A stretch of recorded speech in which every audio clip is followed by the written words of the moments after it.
Friends, listeners, and newcomers, lend me your ears. Tomorrow is both birth and death day for Shakespeare. Yet due to the slings and arrows of outrageous fortune, there won't be a full Shakespeare review anytime soon.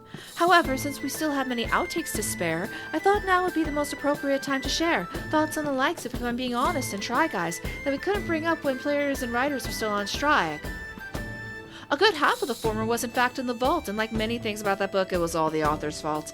Additionally, if you still crave more content about twists on stories, get thee to YouTube. There is a world elsewhere of glory.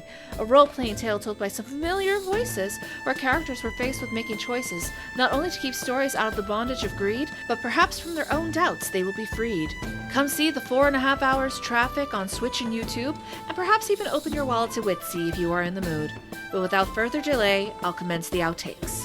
And yes, I know none of this was proper iambic pentameter. It was hard enough getting it into rhyming couplets, though. So, enjoy!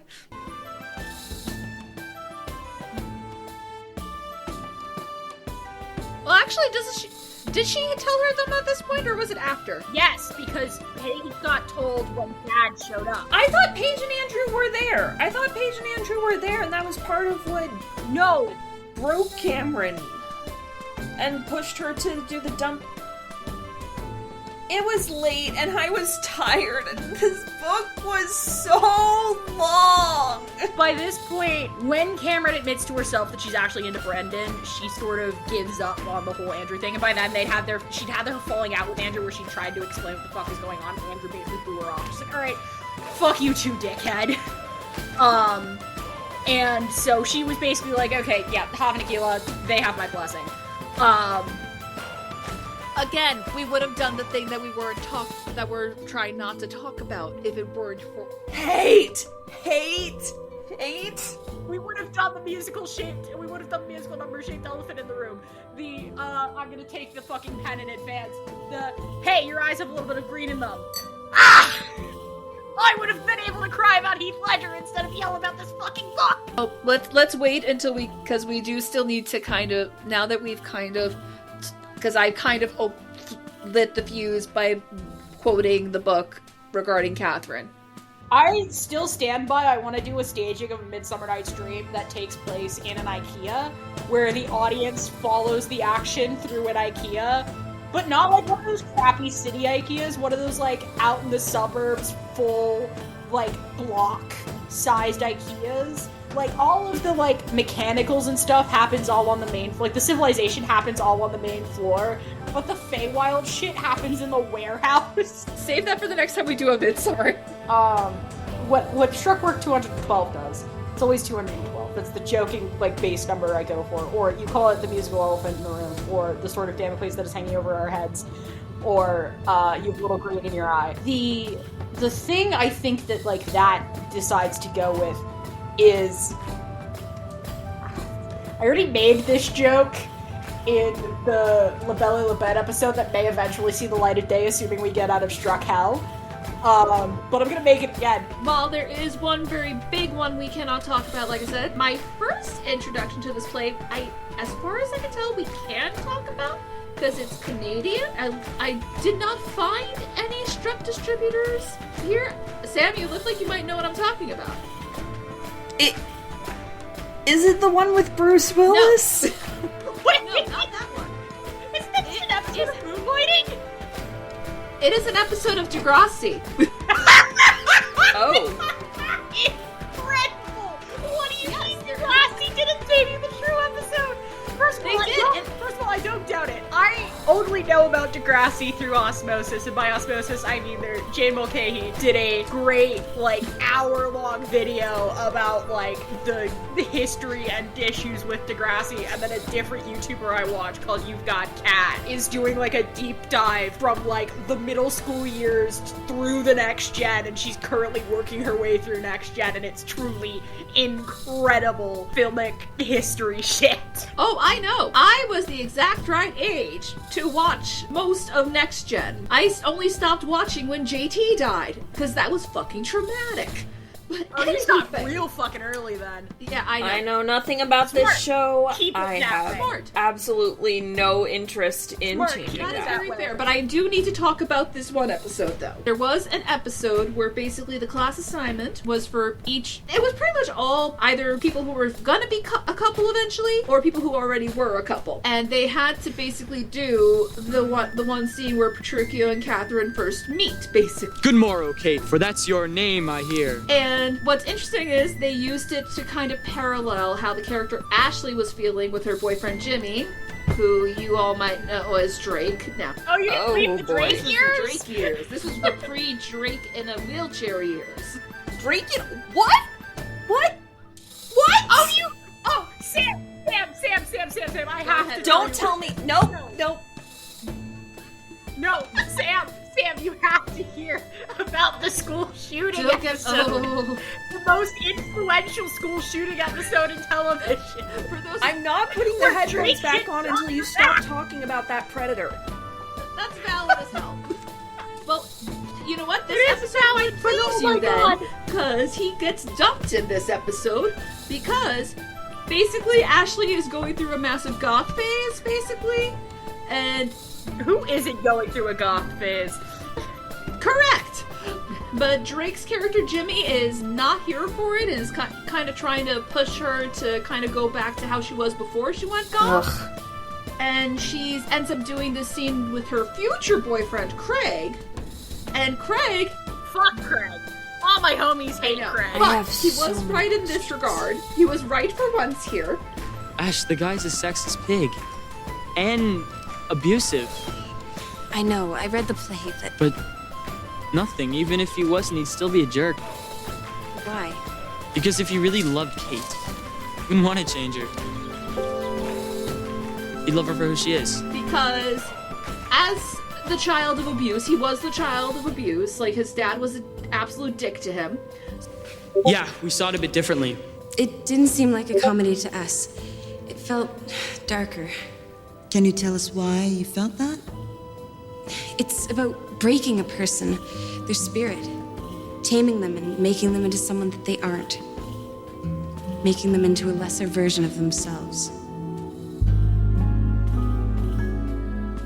And in fact, when they do the scene, he is dressed as his father. Oh, Jesus. Yeah, so this is like therapy for him, and it's also kind of therapy for Ashley because they weren't really the only group that played it that way, is the weird thing. Incidentally, Drake's character with his own future girlfriend. Well, we thought adding a modern twist would make it funnier. Tricky was a manly man. Making him a football player seemed perfect. And he makes Kate into the perfect wife for him, his own cheerleader. Give me an L-O-V-E. Go! Yeah. Teenagers. They made choices. Degrassi made choices, and sometimes Yes. they were good, and sometimes they were horrific, and very frequently those were happening in the same episode. Correct. But yeah, so this was my first exposure to the Taming of the Shrew. Third biggest complaint is this book is not queer enough to warrant a Rocky Horror subplot. Yeah, the Rocky Horror Picture Show is such a big part of this book. It's like, how are none of, like, Paige is implied to be bisexual, but Yeah, otherwise it's like, I suspect the reason that the Rocky Horror is in this. I didn't look at anything in the authors because, death to the author except when it matters. I imagine that the authors are in their either mid-30s or early 40s, and they don't know what weird alternative teens do anymore. But in the 90s and 80s, alternative teens would have been going to midnight big. screenings of Rocky Horror.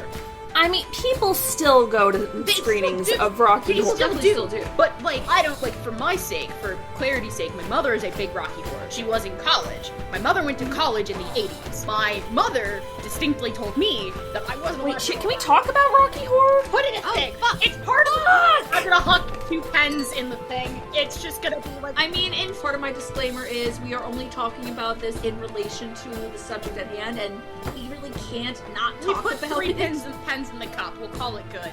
God damn it, AMPTP. Get your shit together. Pay the actors and the writers. Just, God. Please get us all out of this. I would just like to share a few words of sarcasm with the AMPTP. I want to say thank you for doing this to me. For a while there, I thought we'd have to suffer through talking about the Rocky Horror Picture Show. It's not like that's important to me or anything, but I'd much rather be stuck in a mausoleum of censorship. So, can I get you anything? Ice cream? Best friend medal? Anything? Okay, good. Yeah, no, we are having a goddamn time. But, like, that's the thing you did when you were in the 80s and you didn't have the internet, is you all went to Rocky Horror screenings, you met your local queers, and you made out with people because sexuality is in hell and nobody cares about it. But in LA, I find it more believable. 90% of this book only makes sense because it takes place in LA. For teens in the modern now, because I am the closest to being a post-teen in the modern era as the baby in the group again, that's not necessarily an option. Partially because movie theater screens have gotten, like, real, like, fucking expensive to rent.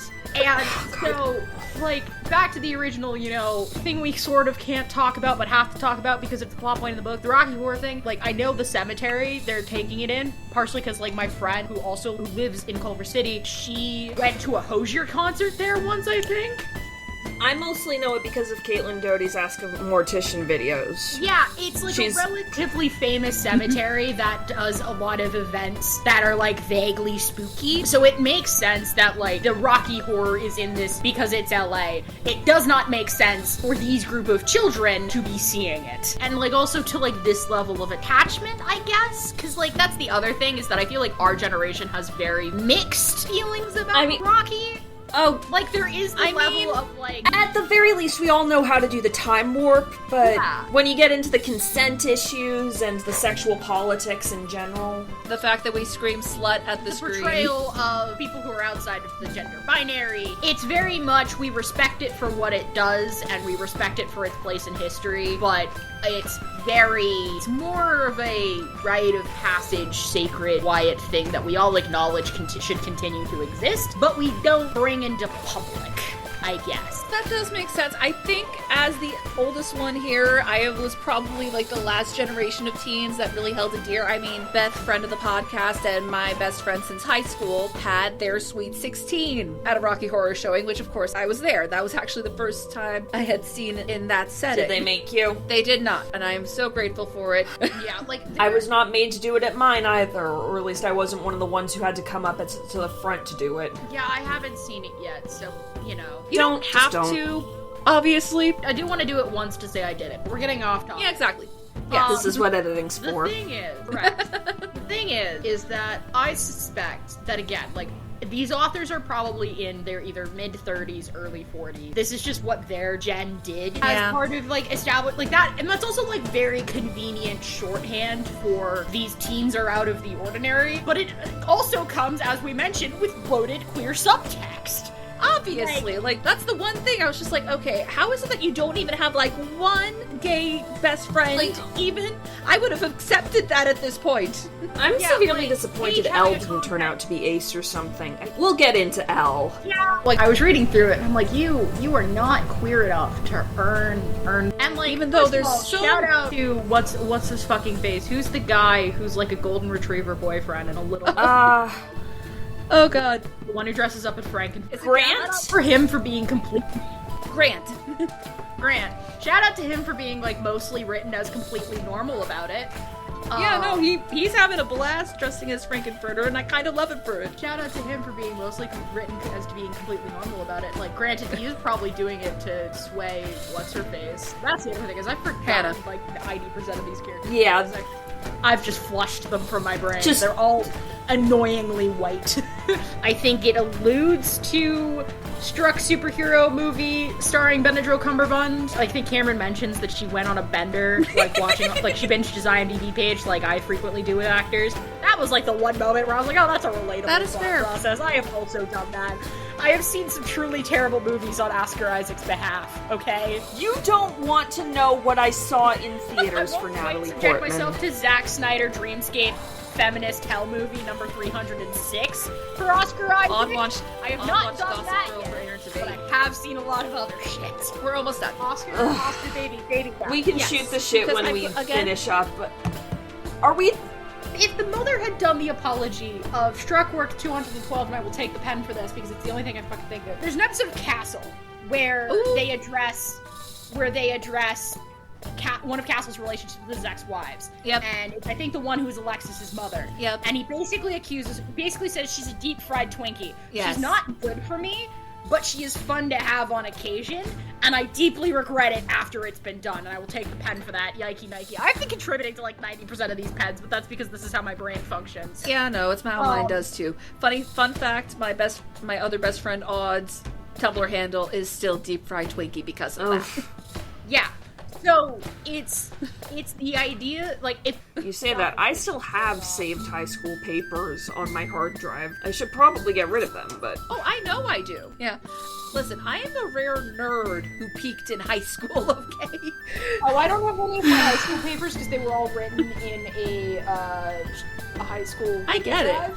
I do have a couple of my college papers, and some of those I actually like. I think unfortunately, I'm going to take another pen because I think the thing that this book owes more to Taming of the Shrew is fucking the musical-shaped elephant in the group, or the little bit of green in your eyes shaped hole in the room, because it is very clear to some extent that I'm gonna take the pen.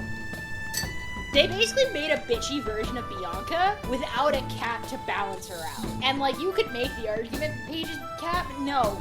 Part of the whole balance is that they are siblings. And Brendan is not gonna hold the burden of, love agency. And he's certainly, like, as convoluted as the paying people off to go date people thing is, and as shitty as it is, better viable plot device. Yeah, and it's like absolutely. the sort of high school bullshit you put up with that makes for compelling narratives. Because that's the other thing, is there's a lot in this book that isn't, like, if you're not in, because again, like I said, if you don't sympathize with Cameron, you're fucked. Never mind the fact that also Cameron and Cameron share a name, which is, the other hanging over the Damocles sword hanging over our head. I don't think any of you were on the With a Kiss I Die episode. We are allowed to talk about that. I double checked.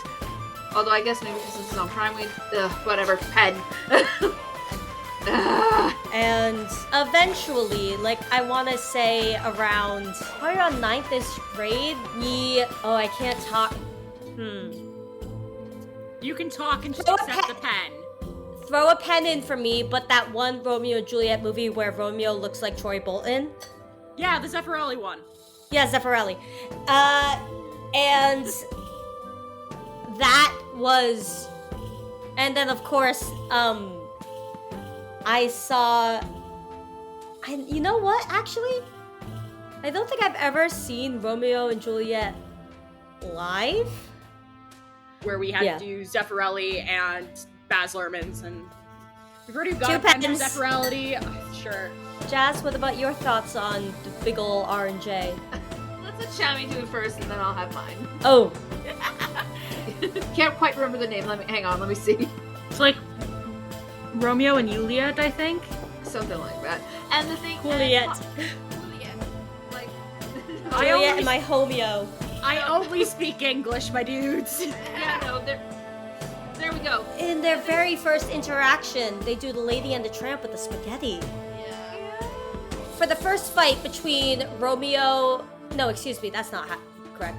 Is it one of his most...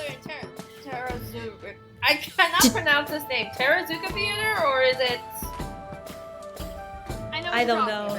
I know but what yeah. you're talking about, yeah. First announced around June 2nd, and it was this big thing. It was going to be like, okay guys, June 2nd, and then on June 15th, we're going to do our Choose Your Own Adventure Shakespeare. We've got some videos, apologies. Put in a pen, River. We can't not talk about it. It of course is evoking the Baz Luhrmann Romeo and Juliet opening.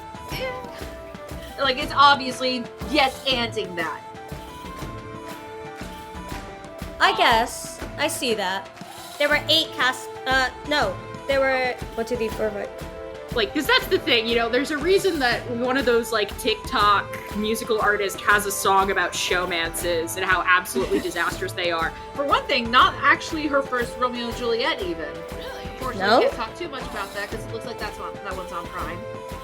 So, that's two pence because of Lady and Tramp thing, unfortunately. But It's only 1 pen for Lady and the Tramp. Well, 1 for that and 1 for the Romeo and Juliet I just mentioned. Oh, I didn't even think about that. It's okay. It was bound to happen, and again, I have a whole post-strike outtake special ready. It is reaching over an hour at this point. It's terrible. Whew. And half of it is if I'm being honest. I'm gonna take the pen for this. Degrassi's writers just came in their pants. They've never read a weed storyline. They didn't want to, See, I made a Reefer Madness joke, and that also gets a pen, as it turns out, which is terrible because it's a public domain movie, but... Guys! Malvolio. Wrong play. Wrong play. Wrong play. Though I would love to see them do it. Oh, come on. If anyone's gonna be Malvolio, it's Keith. Yeah. Oh, yeah.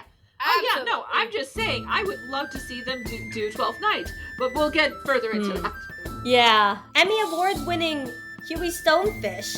Is that technically considered struck dimension? No. No, it's just an award. Maybe don't turn us towards your bathroom. Yeah, please. A lot of thoughts about this production of Romeo and Juliet, but I don't have a lot of thoughts about Romeo and Juliet in general, and I think that's kind of surprising. Yeah. Like, the only concrete thing I have is that the adults are completely irresponsible. Yeah, that's pretty much it. God, what was the name of the one with the unicorn cupcakes? Because I did kind of enjoy that. So there's Anne Juliet, which is the play demanded a body count, but let's, do the West Side Story ending of Juliet's alive. Well, the play starts with Juliet choosing not to kill herself. It's actually okay, we could talk about Anne Juliet a whole nother time.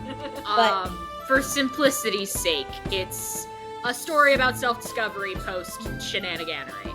Yeah. Fully. Yeah. There's another example of that is never going to exist because I don't think it was actually meant to be a full proper play in any capacity. But there's an offhanded reference in an audio drama I was listening to. And it's never going to exist because the creator will never let it exist, and also it's just something he needed because he needed a framing device. But the idea is that it's the Anne Juliet angle of the self-discovery post-disaster, but with Mercutio grappling with being the sole survivor. Interesting. And the only thing that is written for this play is this monologue that the writer used for part of their framing device or whatever. And it's this heartbreaking Mercutio being I have seen what love does to people. I have seen it tear families apart. I have seen the bodies it has dropped, and yet to not tell, X person that I am in love with them is still a disservice to their death. And it's never going to exist. But what the fuck, man? How dare he drop that and then not expand on it? Yeah, shout out to Hollow. He writes some shit that I'm what are you doing, my friend? And I shake him vigorously. But yeah, I forget, did we establish that Ramlila doesn't need a pen? Because that's my favorite adaptation. It's the Bollywood one. I'd have to look up production companies. Okay. I think that was on the poll, because it was part of the... I searched for it. I think we're good with that one. Yeah, Ramlila is probably my favorite, partially because it's the first Bollywood film I've actually sat through and been okay, I understand why there's an entire, cottage industry here. I'll put a pen in if it isn't. But the other thing about it is that it ages both characters up, but it doesn't do so, but it ages everyone up. And so it doesn't lose that inherent sense of unfairness. You can they don't make any illusions. It's very obvious this Romeo and this Juliet are in their 20s. Or in their 30s or whatever. But it doesn't lose any of that. It loses maybe the youth as youth sees it, but it doesn't lose the gut punch of it all. And I don't know if that's because of cultural stratification. And there's this post about Hamlet that jokes that if Hamlet was in Othello, or if Othello was in Hamlet, Othello would be able to think things through and ensure a smaller body count, but kill Claudius in Act 1, and Hamlet would have seen through everyone's deception immediately. But then the continuation of So we definitely touched on 12th Night, and I'm very much here for it. And Much Ado. And Much Ado. What I want, like, if I can't, like, my 3 major Shakespeares that I want to direct, even though I have no directing experience. Midsummer and IKEA. Every time I go into an IKEA, it solidifies this idea in my head. Oh my god! Hamlet directed as part vlog series, part like kid at home on winter break. You know, like all the monologues are just like vlogs he's doing for people, like maybe they're video diaries he's sending off. People have done like vlog versions of his monologue, so it'd be perfect. Yeah, there's a video that runs around on Tumblr that has that, and it's mostly where that inspiration came from. And then my other one is probably some version of Much Ado. I haven't created like a highbrow concept for Much Ado yet, but I think that but I just want to do Much Ado. I don't know if I want to be in Much Ado as Beatrice, because I don't think I can handle that pressure. But I definitely want to do something with it. Because it's the Crimea War is still going on, and it's set in like modern-ish time. I think it might be the 80s actually. Never mind there then. And for one thing, there's a point where Richard III is performed in a... Oh, god damn it, I can't talk about this. But, Rocky Horror the pen. Yeah. Rocky Horror is rearing its ugly head in this one too, somehow. Because Richard III, a performance of it, kind of is in that style. In the midnight showing, audience reacts and throws shit style. That's just Shakespearean drama, though. You're not wrong. Back in the day, you could absolutely show up and throw tomatoes if you didn't like something. You know, I didn't even think of that. Yep, so basically groundlings got to be groundlings in a more modern era. Alright, I am going to pause the music here just to kind of give a little context for this upcoming batch of the episode. If you'll remember, River decided to do an adaptation of Hamlet for the In Our Retelling's Monster Month edition because big true crime murder mystery vibes. Hey, listen, we let it happen. And the thing is, there was a whole section where they went over casting, but of course, as a result of how they would cast it, we had to end up talking about struck work. And again, this was while the strike was still going on. So for the first time ever, you get to hear how River would cast their crime drama Hamlet adaptation. You have fun now. My shitty attempts at casting. Look, I am bad at this. I am willing to hear alternates if people have them. These are just my first instinct limited knowledges. My only importance is that Hamlet and the rest of the Danes kinda have to stay white. You know, the power corrupts sort of thing. And I want to keep the trio on the lesser known side if I can't hire complete unknowns. I am big on hiring unknowns to stimulate the actor pool. Fuck yeah. Hamlet. Alright, we need a sharp-eyed rat bastard with a smidge more than 3% charisma. You could go the complete pretty boy route, you know, like a Jacob Elordi, that sort of vibe if you wanted to, but that feels limiting for what we're aiming for. We've also got to get young or someone who could play young, either late uni, early grad school, seeing as Hamlet is a college student. I have chosen Jack Vendria, and only because I'm a little mad we can't do Blonde Hamlet. You've probably not seen him in a lot. He was in the Netflix adaptation of Lockwood & Co. That I really like, and he was also in a couple of British television series. He's a British actor. A lot of these people are British actors. Simply because, you know, the vibe of it all. That's sweet. British actors in my Shakespeare? Basically. It's more likely than you think.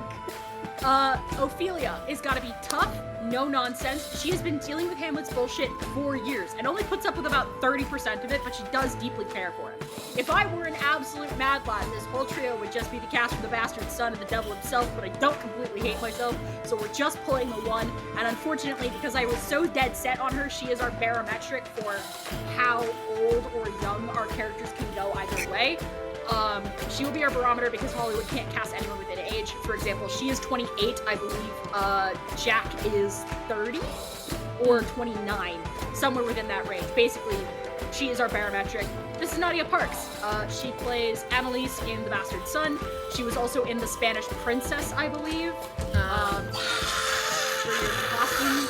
For you costume drama nerds. I didn't see her in that. I know her from The Bastard Son. but she has the energy and the vibe, at least that, like, her River, you playing- gotta slow down. You're making Sam convulse.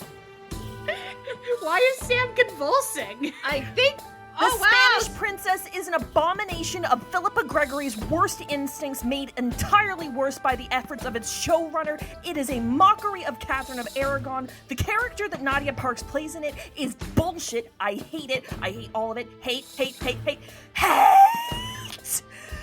Well, you can't hold that against the actress. That sounds a lot like Problems Against. I can hold problems against the actors when you agree to take a role that, among other things, involves you using the G slur to explain why you're a slut.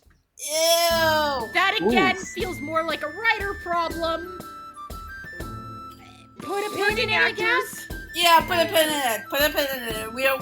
We do not have the time to go into this. We don't have the time. This will be Horatio. outtakes. Some line of endearing over his head, and oh god, you might just be as fucked up as the rest of them. I want to give it to somebody who hasn't had the opportunity to flex yet, either because they keep getting stuck in dead-end projects and need a better agent, or because they just simply haven't had the space to do so. Again, first instincts, I don't actually have to say his name. Mina Masood. Mina Yeah. Masood. Or Jay Lycurgo. Again, Mina was in Aladdin, and Jay was in The Bastard Son and The Devil Himself. Yeah, basically I think they'd do it. I think they could be given some chances to flex, and I think they deserve it. Get better agents. Yep. We're only gonna cast Claudius and Hamlet Sr. as our final. They're sharing a slide because the general principles are the same, more or less. We need 2 older male actors whose needs to be believably have nephew/a son in their mid-20s by Hollywood standards.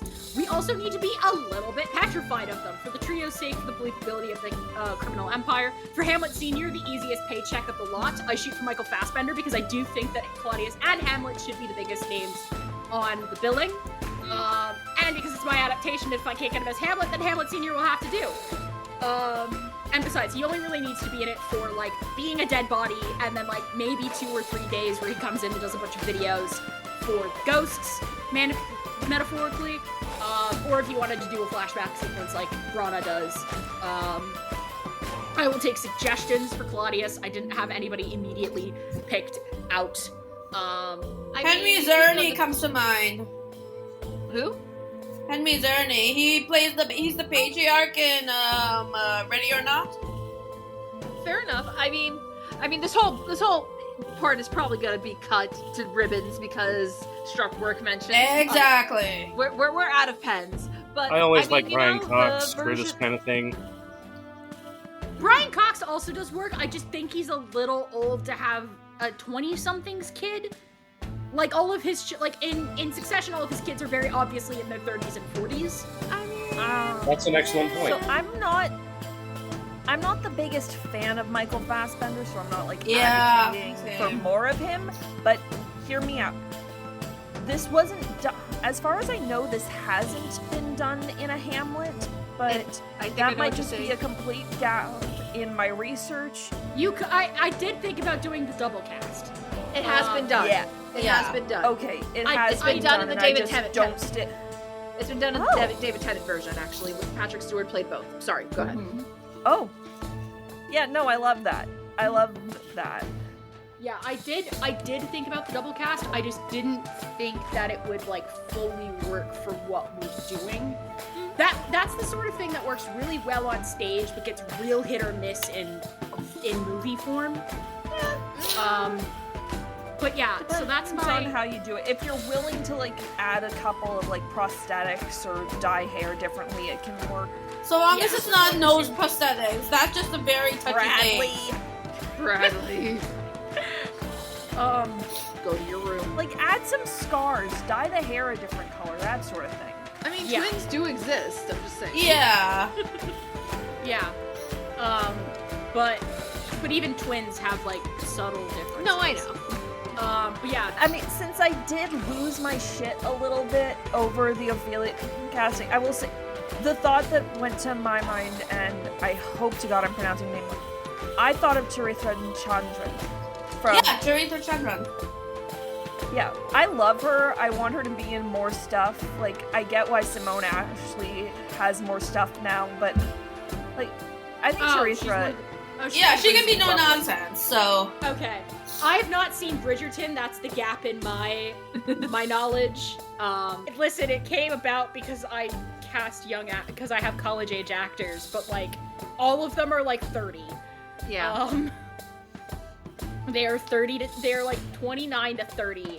And it's simply because Hollywood cannot cast within the actual age bracket. If I could trust Hollywood to cast within its actual age bracket, fucking Hamlet would be Cameron Chapman, and we'd go from there. The thought does occur. Most likely to be roasted for its casting choices. No, what I was gonna say is most likely to reactivate the argument over Hamlet's age. Yes. Hamlet's a college student, y'all. But is he a returning college student, or is he... It takes place over winter break. Hamlet's a college student. Yeah, but there's like returning students that are not college, like traditional college age. So you can make the argument that maybe he's just returning to school. I've always made the argument that Hamlet the play makes more sense if he is a 20-something having a midlife crisis. Quarter life, yeah, a 20-something who has decided that we don't know the end of our life, so he has decided to have an ongoing crisis. To grow or not to grow, that is the question. That's another one. Hamlet is much more entertaining when he is like I said, a late uni, so like third or fourth year college or early grad student. Plus, we don't know how long he was taken by the pirates. Yeah. Exactly. I had to cut the pirates out for time. Yeah. But I got Rosencrantz and Guildenstern in, so I count that as a win. What's the old adage? You're in a comedy when the women are listened to at all. He's not your boy. He is a full-grown man. And he needs to take responsibility for his actions. Yes. Alright, I think that is a perfect note to end it on.